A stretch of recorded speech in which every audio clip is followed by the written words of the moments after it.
Добрый день, дорогие друзья!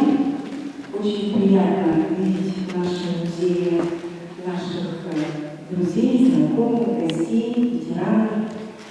К сожалению, почему-то не студентов. Где студенты? Поднимите руки. Вот есть. Пусть немного, но они есть. И я воспользуюсь сегодняшним днем. Сегодня у нас был 18-й, да? День, Международный день музея. И поздравлю наш музей с замечательным юбилеем. Вообще из всех юбилеев больше всего нравится цифра 25. Не знаю почему.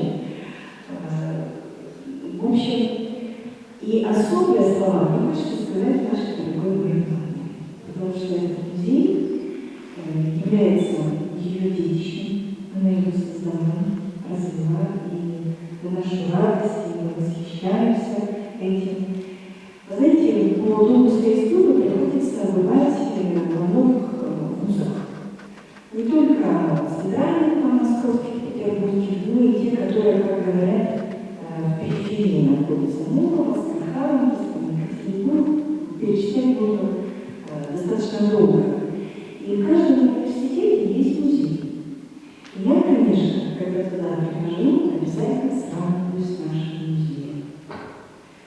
Вот я должна сказать, что мне больше всего нравится наш музей. Честно. Дело в том, что отличие нашего музея в атмосфере. Посмотрите, вот ни в одном музее нет возможности собраться, поговорить, посмотреть видео, провести конференцию. Это, как правило, всего лишь выставки, которые у нас все такие традиционные, классические, а мы еще и единица можно, да? А мы можем спуститься на первый этаж. И мы вам позвольте вас поздравить, поблагодарить за это создание, за это великолепную идею такого атмосферного музея. И что еще приятно, это не просто музей университета, это университет, который в коме крае. Здесь связано все, вот это подчеркивается, что университет – это частичка нашей республики. И от этого вдвойне приятно, когда чувствуешь свою причастность. Примите наше поздравление.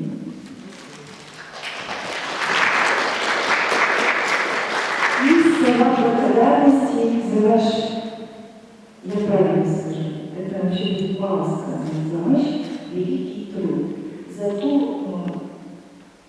душу, которую вы отдаете. Я не могу сказать, что это работа. Это вот ваше творчество, ваша жизнь, ваша любовь. Ну, мы все понимаем, что надо что-то в жизни каким-то образом существовать, поэтому, безусловно, многие занимаются своей трудовой деятельностью для того, чтобы обеспечить, например, свою жизнедеятельность. Это нормально. Ничего такого нет, что я хожу на работу для того, чтобы зарабатывать деньги. Ну, раз же, в конце концов, как-то жить, а что-то жить без этого никак. Но когда ты это делаешь с удовольствием, с любовью, это далеко не может получаться.